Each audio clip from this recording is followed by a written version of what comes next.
Hello, dear friends. Welcome back to the channel, or welcome in if this is your first time here. This is a little thing that a few other channels have done, but I thought I would read through a few RPG horror stories and just kind of see what my thoughts are and see if I have any thoughts, about some of these stories. And yeah, we can maybe prompt some conversations and see what other folks think as well. So I will just be reading through these and kind of offering my reactions and my thoughts. So here we go. From Nowhere to Be says my DM can't stop using AI. I am not a supporter of AI, especially when it comes to creative things.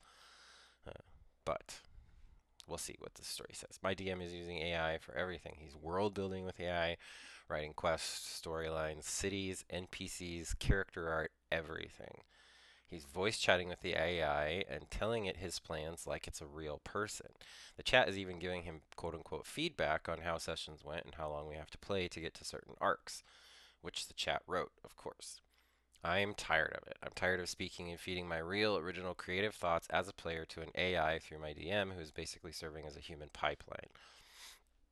As the only note taker in the group, all of my notes, which are written live during the session, plus the recaps I write afterwards, are fed to the AI. I tried explaining that every answer and, quote, idea that an LLM gives you is based on existing creative work from other authors and world builders, and that it is not cohesive, but my DM will not change. I do not know if it is out of laziness, but he can't do anything without using AI. Worst of all, my DM is not ashamed of it. He proudly says that the chat is very excited for today's session and that they had a long conversation on the way. Of course, I brought it up. Everyone knows I dislike this kind of behavior, and I am not alone. Most, if not all, of the players in our party think it is weird and has gone too far. But what can I do? He's been my DM for the past 3 years, become a really close friend, but I can see this is scrambling his brain or something, and I can't stand it. Edit. The AI chat is praising my DM for everything. Every single idea he has is great. Every session went, quote, according to plan. It makes my DM feel like a mastermind for ideas he didn't even think of by himself. Yeah, I don't know. I have a real hard time with this because I think that AI can be used to help our lives be streamlined in a lot of different ways. It can help organize our homes and our lives and maybe even our finances and things like that. But when it comes to making actual creative things, I think that a requirement for that, in order for it to feel authentic to the people who are absorbing it and consuming that art, in order for that to feel authentic, it needs to come from a human's heart, a human's soul, a human's mind. And I think when an AI is involved in that, you can feel it. It loses the soul, the heart and soul behind it, and it feels empty and not as fulfilling to anyone. And so yeah, I don't support AI in this regard at all. So I would say it's yeah, this person is not in the wrong for feeling the way they do, and I think that the DM really needs to take a good inward look and think about their own role too, his own role in how he is developing or helping AI develop. If he wants to work with AI, then maybe find a different activity to do so than something that is centered on human creativity and storytelling. Don't combine the two because that's just is messy and not good. Sorry for the zooming difference. Oh boy. Brilliant Chair 1648 says player wants a bikini armor. Other players don't want a bikini armor in the game. The D&D campaign IGM is nearing the finale of a large arc, and at the end of the last session, I asked my players about what kind of items they'd love to find, and I might sprinkle them somewhere out there to find. Basically, I was preparing to give each player one useful loot item and wanted to discuss with them about what they might find useful. Most players provided very workable ideas. My min-maxer wizard is pushing it a bit with a tome of clear thought, but all drama free. Tome of clear thought is a pretty powerful magical item in D&D, so that is, like I said, pushing it a little bit. But until the paladin comes along and says she'd like a bikini armor that counts as some sort of viable heavy armor. Another player immediately protests and says that'd be dumb and look dumb, and the paladin says that it would look dope, and she feels sad. She needs to choose between drip and optimal gear. She just wants to not do that anymore. They were very antagonistic to one another, so I said to cool off a bit, and a third player took that opportunity to say he feels bikini armor would clash with somewhat grounded and gritty tone of our game. Paladin player said they just don't want to give her nice things and left the call. The session ended awkwardly. I don't. I think that on some level, yes, a DM should work with their players and talk about, certain things that would fit with their story. And I understand what the DM also is trying to do here. They're trying to provide useful items, and then, but also those useful items, the players need to bear in mind that those useful items still need to fit with the tone and feel of the game. And also read the room, if other players are saying like, "Hey, I just don't think this would work," you just need to take that in stride. Take that criticism in stride. They doesn't sound like they were being, I don't know, it does say they were antagonistic to one another. The third player at least seems like they were at least trying to be more uh in the middle at tone wise, and say it just doesn't, it would clash with the feel of our game. I don't know exactly what tone was used, but I think the other player, that paladin, needs to kind of hear that and accept it and be like, okay, this is something I wanted. Other players, the GM, are saying that maybe it's not so great, and so maybe have a private conversation with your DM and be like, hey, I still want something kind of like this, but like, can we talk about what would work and what wouldn't work? You want a bikini that works as heavy armor. You are just you are stepping just straight into that trope. You are stepping straight into that trope of where in video games so often when a male character advances up to wearing heavy armor, it's these big huge shoulder plates and big breastplate and like all this like chainmail and stuff covering every inch of their skin except for their face usually. And then a female character is typically then portrayed maybe the same materials but just in like a bikini form. One, seems like it would be really uncomfortable, and two, if you get stabbed in the belly, sliced in the leg, like all of those areas are still vulnerable. That's not heavy armor. It's not.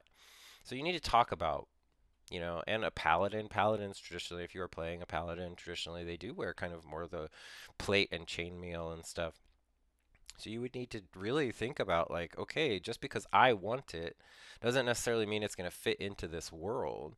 So what can I do to kind of give me the same feel, and be adaptable, adapt to fit your table, but also follow what you want to some degree, I don't know. There should be a little bit of a balance. Ooh, Cupcake Thick 8341 says, GM wanted to kill my character because I didn't remember an NPC name after a break of 2 IRL months. It's a long time.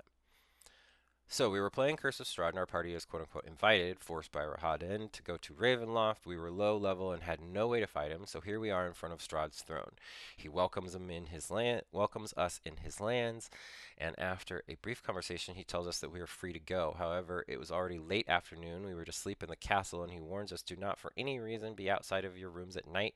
My servants roam the castle and won't have any mercy for those that aren't where they should be. Okay.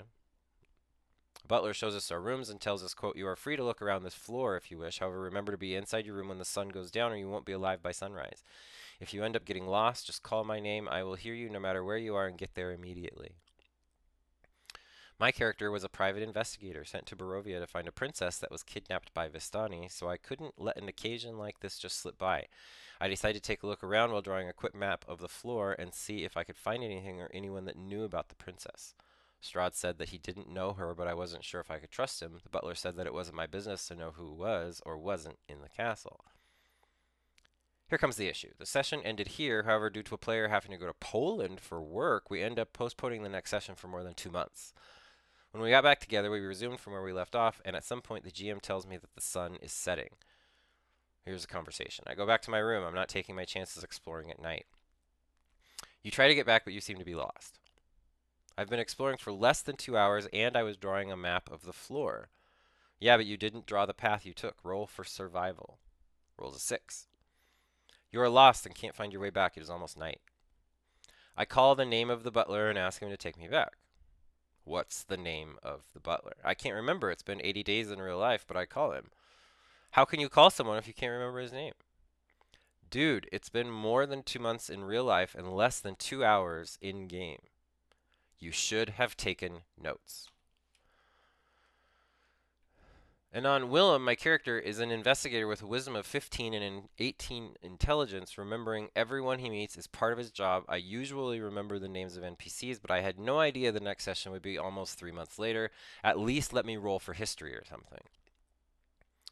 You failed the roll to find your way back before, so no, the light is mostly gone. You start to hear the sound of something crawling in the ceiling and getting closer. Roll for initiative.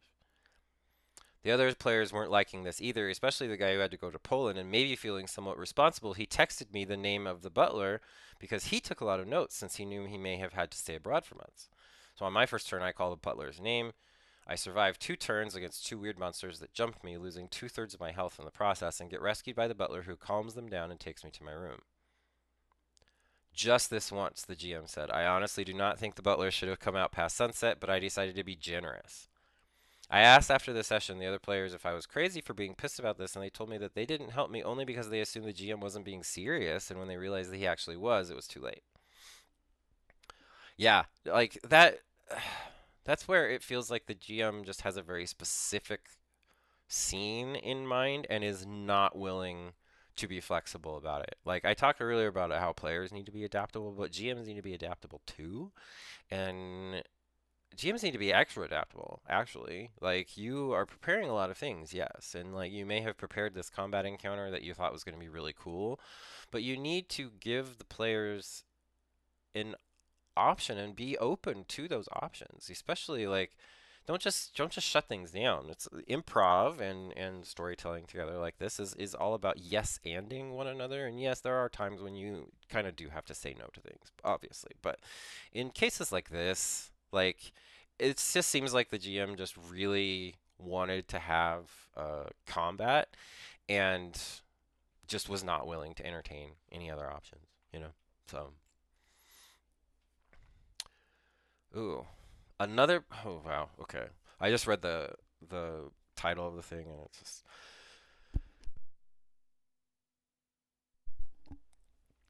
Chaos Artificer says another player is mad that my character is ugly. TBH, this was one of the stupidest arguments I've had. So I joined a campaign DM'd by my friend, and session 0 is going good. Then another friend I don't know too well asks if her boyfriend can join us for session 1. He's having trouble finding a group. We say sure, that works. Next session, we're all introducing ourselves. I get into describing my character. Pathfinder 1, homebrew setting with some wastelands. I thought playing a mutant from there would be fun, so I'm getting really into describing this mutated crow dog-esque girl. Cool. And then the new guy interrupts me to ask what her charisma is since she's a sorceress. 18, I'm a min-maxer, lol, I say, though her skills in intimidate, not diplomacy, so maybe don't make her the party face unless no one's got charisma. And he got mad. He's already been annoyed, but I guess that was the last straw. He didn't like that she was ugly, and he really didn't like that she was ugly with a high charisma. Now, I'm coming from Exalted for the last couple of years, haven't played D&D in about as long, where maxed appearance can mean you're the ugliest MFer in the world, you just gotta be the somethingest.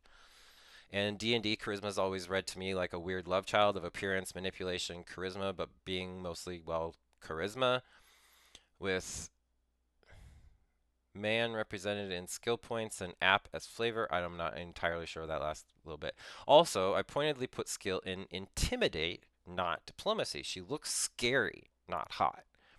So I double checked with the DM, like, wait, did I misunderstand? But she's like, no, your charisma is totally unrelated to your appearance, and yours is striking anyways. And dude just doubles down and keeps arguing and insists my character needs to be hot. And it doesn't matter what I say, he's going to picture her as pretty. And at this point, even his girlfriend is telling him to cut it out. And he's like, I don't know why you're all arguing. I'm right. And I'm like, you're the only one here arguing with the DM. And then I didn't hear the reply because his girlfriend had gotten up and apparently unplugged the modem. Anyways, he's not coming to session 2, I guess. I like that. The girlfriend was just like, okay, we're not doing this right now. Okay. All right, look. Charisma is not about physical appearance. That can be part of it. Yes, if that is the flavor of your character, that absolutely can be where they get their charisma from. Absolutely. However, I would say, and this is not meant as an insult whatsoever, please understand that, but if you think of someone like Steve Buscemi is not someone who is traditionally thought of as like a super handsome kind of person, but guess what? He is charismatic AF because he is just like, and from what I understand, he's this really nice guy. He went and like volunteered with the NYFFD, like, and especially after 9/11, was like helping all of them with like recovery efforts and stuff, just volunteering. Like, you don't do that kind of thing unless you've got some pretty good bones in your body, right? And I think Steve Buscemi, because of things like that, makes him charismatic, right? I would say Steve Buscemi has an incredibly high charisma score. Jack Black. Jack Black is another great example of somebody that has a 20 in charisma. And so, yeah, a lot of people would probably look at Jack Black and be like, yeah, he's got some hotness to him. And it might not necessarily be because of how he looks, but because of how he acts and how he projects himself out into the world. That kind of thing is charisma, and it is not all about what you look like. So please, y'all, like, let go of this idea. Same. Even if we're talking about a game like Call of Cthulhu, Call of Cthulhu has a score that's actually called appearance. But again, because you have a high score in appearance, does not mean that you are just this like shockingly beautiful person. It could mean like physically beautiful, right? It could mean that you have something about like the way that you carry yourself or the way that your face is kind of unique and like interesting, like there are definitely a lot of people out there that have just something like really kind of interesting about them that is like, oh, okay, like that's not super like again, traditionally a like quote unquote beautiful thing, but you can different people see beauty in different things, and it doesn't all have to be physical. So yeah, please just remember that when you're playing. All right. So player asks for Pipsy the Penguin says player asks for game-breaking item that he made up in his own head, stumping everyone at the table. Hoo boy. So this is my first RPG horror story revolving around long-running campaign that happens to include a player who is an endless source of RPG horror stories, mostly of the lighter fare. He has his moments, but is ultimately a good guy deep down. However, that doesn't mean he doesn't say some strange things during sessions. See below. So our party of 4 has just left the City of Adventure. TM, I like that kind of. It's like, ooh, yeah, City of Adventure, capital C, capital A. On their way to explore the wider world, the group is composed of 2 fighters, a bard, and an artificer. The player in question is the artificer.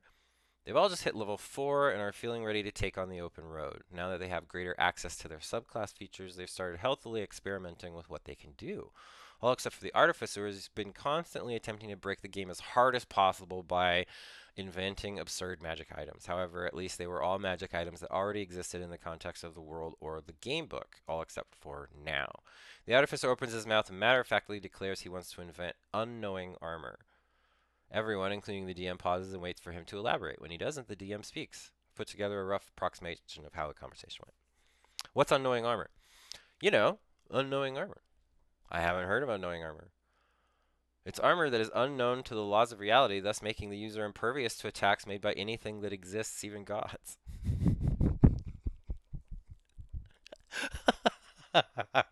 You've got to be kidding me. That sounds incredibly broken. Hang on, what game book did you get this from? I'm Googling it now and I've got nothing.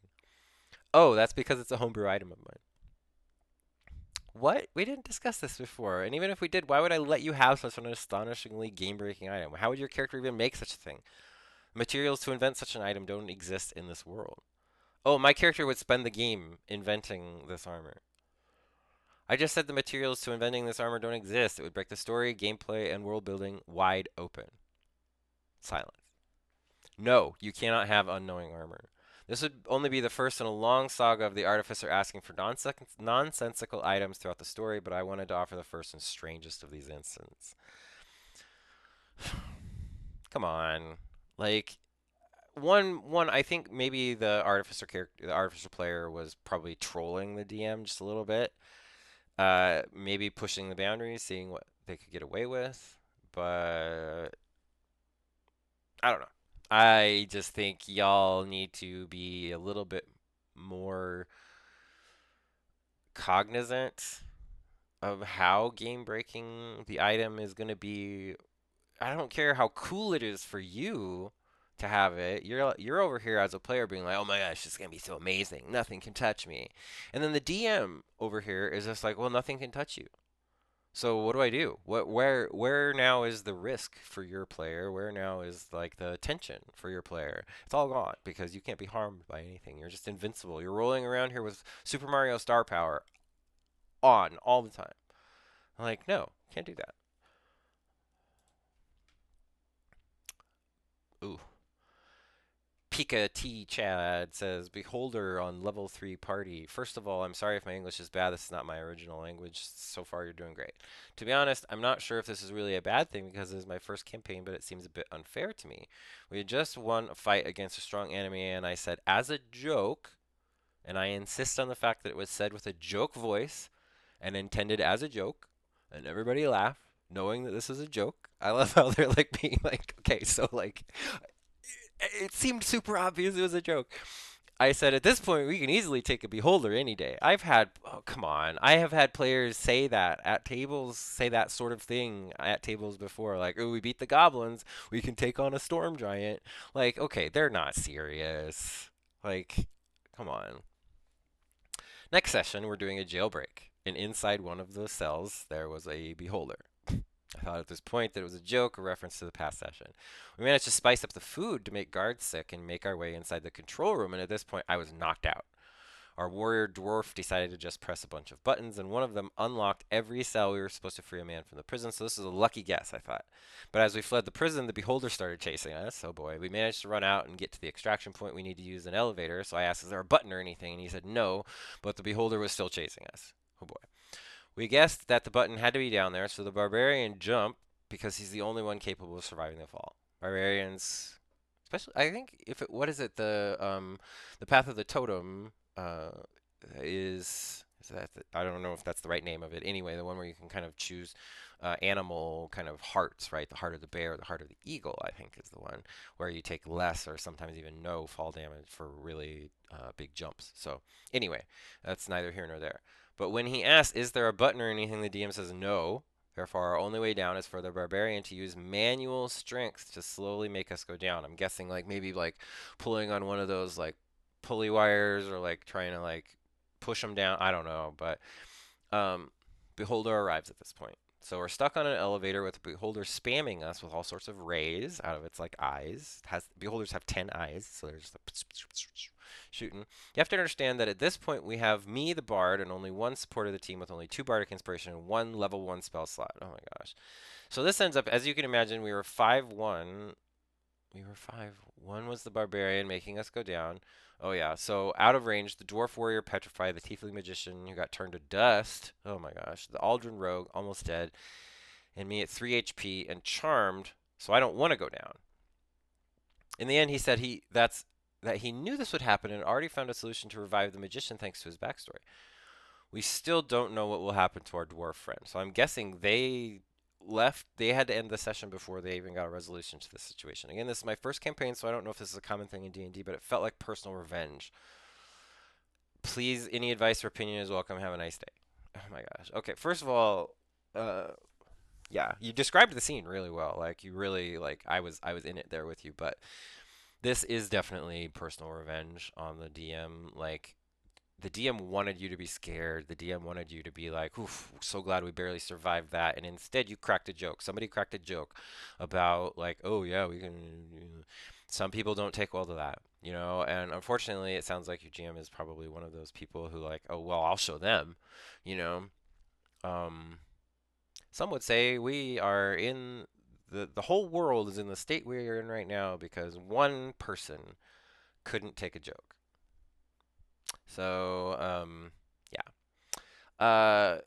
I think that's kind of what you're looking at here is a very antagonistic DM, someone who wants you to feel always at risk, always some tension. You know, I said that last one, you know, if there's no risk, no tension, that's not great.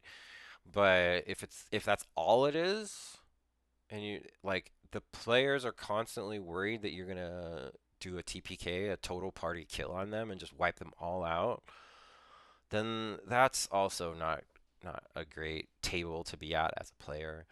So you're all working together. You're all working together to tell a story, and you're all working together to have fun. You're all working together to have fun, and if you are picking fights like that, that's not fun. It may be for you, but it's not for everybody. So again, it's not all about you. You have to bear in mind that you are at a table and you're working with everyone else. So even as a GM, it's not just you. Uh-oh. First of all, I love the username. Pineapple lightsaber is fantastic. I love that, but I'm a little scared. After many years of good RPG experiences, I finally found the creeps. 33F, so she's posting this. She says I have been playing D&D in some forms for about a decade now. Mostly I've been playing online with my college friends, and I joined an IRL group a few years ago as well. My online group is made of two girls, one guy, and two non-binary pals.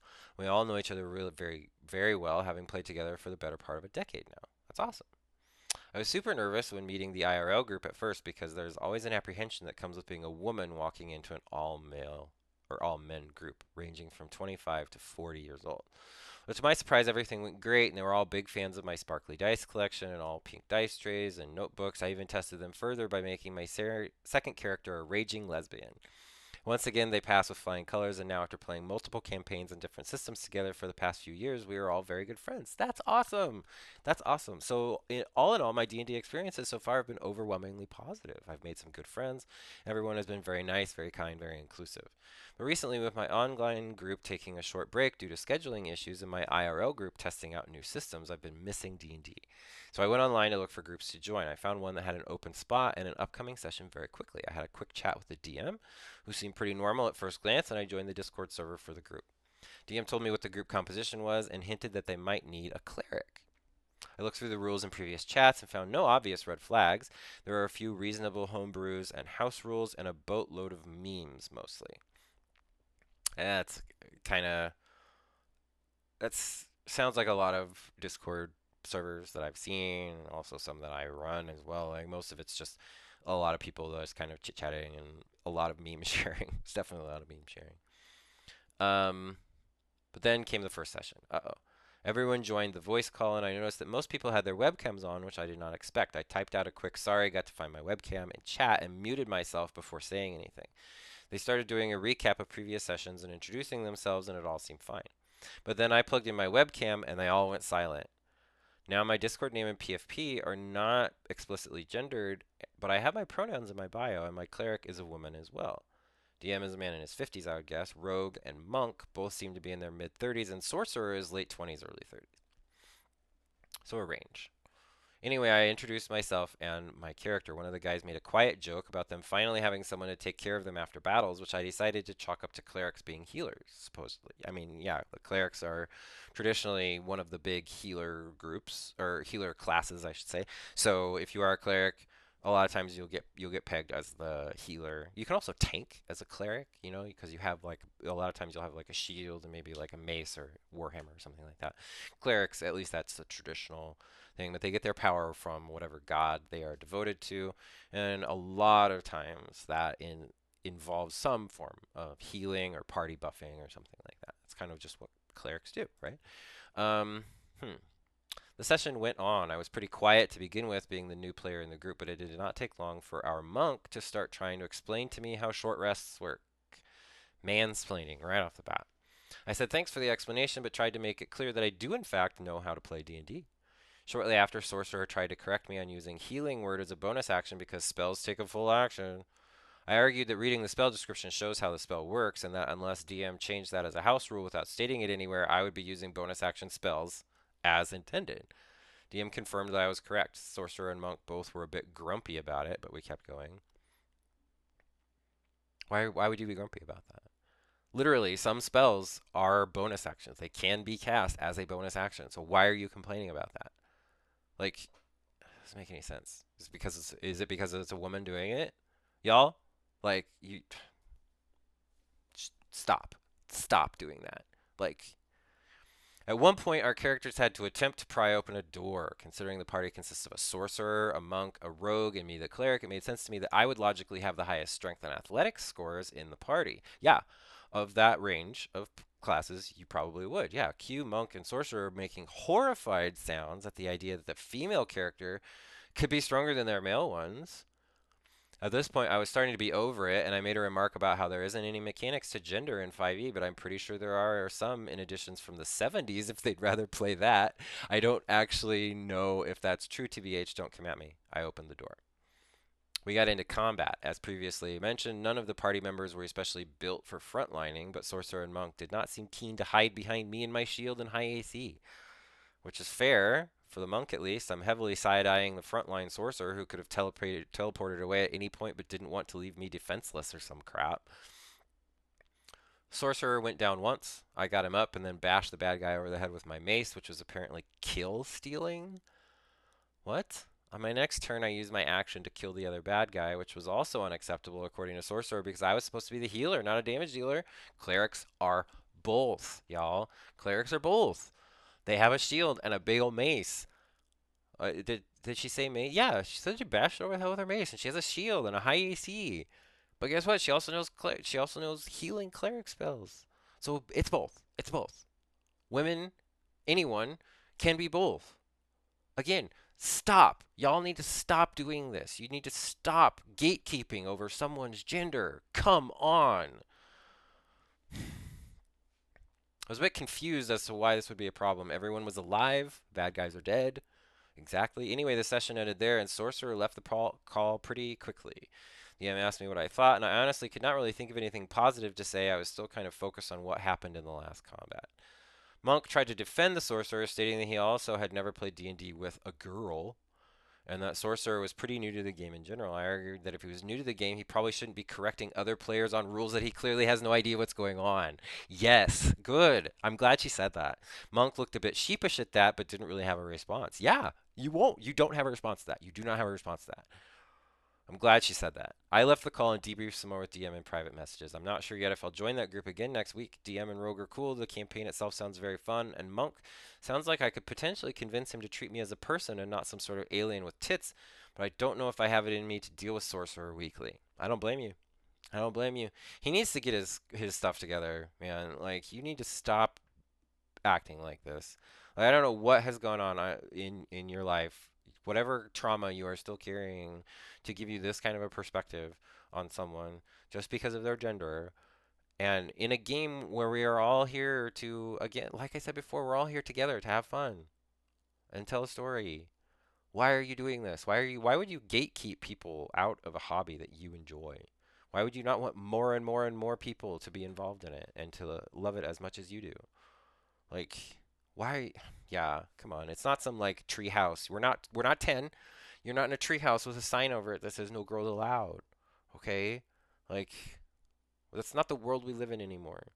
So, I'm going to say this to you directly, whoever this person is, whoever this sorcerer character player is, grow up. You are not 10 anymore. We do not live in a world where there are no girls allowed. So stop. Anyway, like, oh my gosh.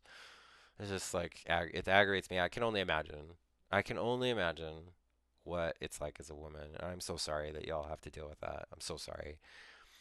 Groovy Goblin. Ooh, Groovy Goblin again. Pineapple Lightsaber. Groovy Goblin. We got some good usernames up in here. This is awesome. Okay.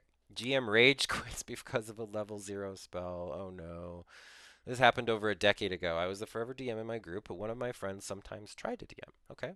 Every time he did, I tried being very supportive in the hopes that he'd enjoy his experience and keep DMing. Again, yeah, you want to see other people enjoy something like you do, and so you want to encourage them to enjoy it, right? We started a new Pathfinder campaign set in a desert wasteland. Bear in mind that we've been playing D&D 3.5 slash Pathfinder for years at that point. The two are very similar. In fact, Pathfinder was kind of started in order to maintain a lot of the crunchy rules of 3.5. So 3.5 Pathfinder, very similar. Uh, so we all have a pretty good knowledge of what each class can do. I play as a dwarf cleric. Very popular combination.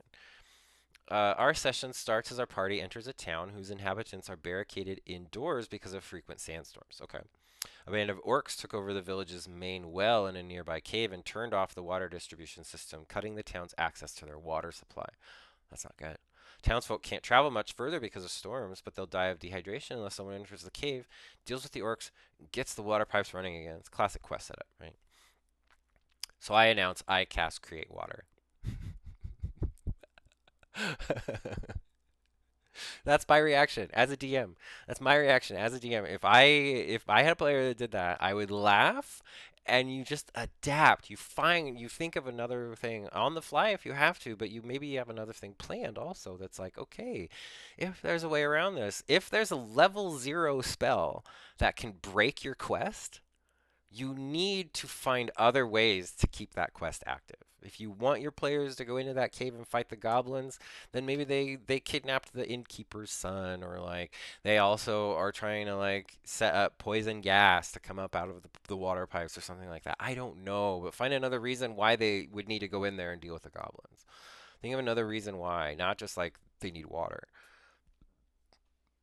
Anyway, my DM looks at me like I insulted his mother and asks me how much water it creates. Well, it says like a gallon, I say, reading the manual, but it's a level 0 spell. I can cast it as many times as I want, no components or any other costs.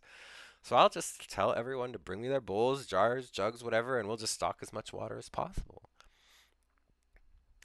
Honestly, y'all, if we were playing in D&D, and I can't remember if this mechanic exists in Pathfinder, but in D&D, if a player does something that is really awesome or fun or cool, the DM can give them inspiration. You give them a point of inspiration, and it's basically just a little like tally that they have, or a little token or whatever that they can keep and hold on to, and then when they want to give themselves advantage on a skill check or an attack roll or something like that, they can use their inspiration point to do that.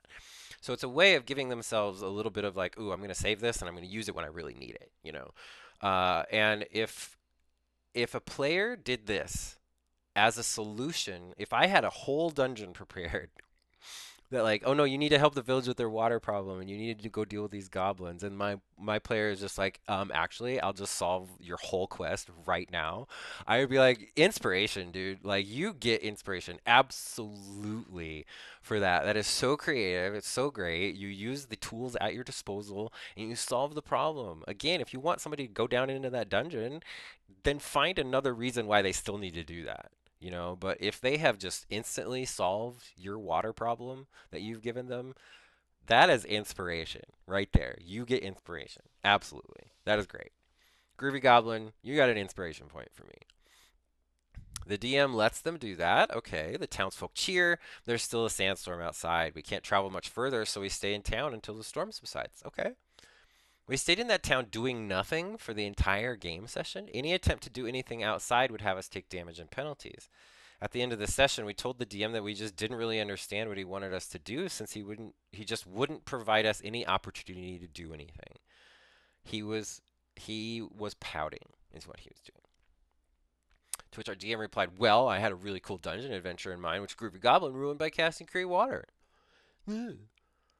Oh my gosh. I told him there were a lot of ways to get us into the cave if that was absolutely what he wanted to do. Yes, the orcs could have kidnapped some. Oh my gosh. Exactly.